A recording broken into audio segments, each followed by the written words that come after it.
Bill आपने जैसे सही कहा कि 2023 में तो पास हो ही चुका था, दोनों हाउसेज में पास हो चुका था। सरकार वाकई में महिला आरक्षण को लेकर के सिंसियर होती, चिंतित होती, उसकी इंटेंशन क्लियर होती, तो वो 24 में सरकार जब बनी उसके बाद उसको इम्प्लीमेंट कर ऑपरेशनलाइज करा सकती थी। उसको आपने 26 तक वेट किया, फिर 26 के साथ आपने उस पर एक पुछल्ला जोड़ दिया डीलिमिटेशन बिल का, और डीलिमिटेशन बिल के साथ आप चाह रहे थे कि उसको बैकडोर से पास करा लिया जाए, क्योंकि वो लिंक्ड बिल था with the women reservation bill. और सरकार ने अपनी काइयापनी में सोचा कि शायद विपक्ष उनके इस गेम प्लान को समझेगा नहीं, वो पहले विमेन रिजर्वेशन के नाम पर मेन बिल पास कर देगा, तो ये बिल ऑटोमेटिकली उसकी वजह से पास हो जाएगा और जो सरकार की मंशा डीलिमिटेशन को लेकर थी वो पूरी हो जाएगी। लेकिन वो विपक्ष चूंकि उस गेम प्लान को समझ गया, इसलिए उनके झांसे में नहीं आया। बेशक सरकार अभी उस पर एंटी विमेन होने का चस्पा कर रही है तमगा, लेकिन मुझे नहीं लगता है वो स्टिक करेगा, क्योंकि लोग भी इतने बेवकूफ़ नहीं होते हैं। प्रतीक्षा, आपको वाकई में रिजर्वेशन देना था तो फिर 850 की बात आप कर ही क्यों रहे हैं? आप 543 की बात करिए और उसमें डिसाइड करिए, किसी को कोई ऑब्जेक्शन नहीं होता।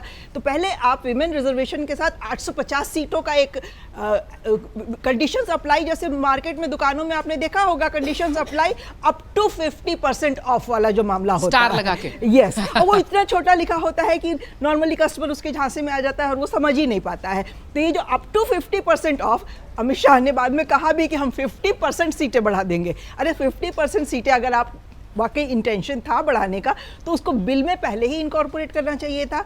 डिलिमिटेशन पे कोई आपने क्लैरिटी नहीं लोगों के सामने लाई, विपक्ष से बातचीत नहीं की, किस आधार पे डिलिमिटेशन ये थोड़ा सा मुझे लगता है मिस हो गया। अगर पहले सदन में आने से पहले थोड़ा बैठ के बातचीत हो गई। बैकग्राउंड में जो कंसेंसस बिल्डिंग की प्रक्रिया होती है कहाँ हुई?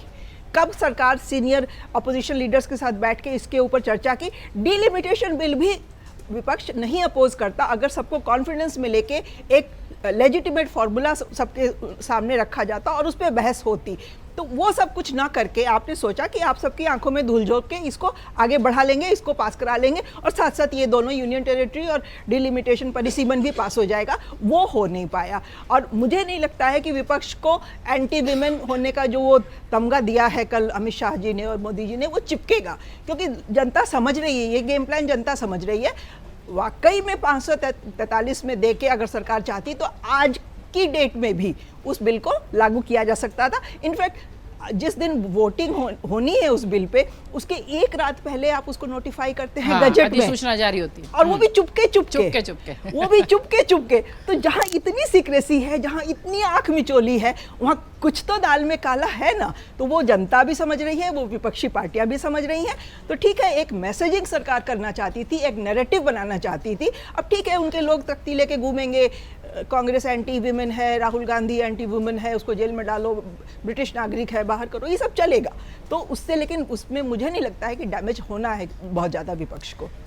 अगर आप ये वीडियो YouTube पर देख रहे हैं तो हमारे चैनल को सब्सक्राइब कर बेल आइकन दबाएं, और Facebook पर देख रहे हैं तो हमारे पेज को लाइक करें।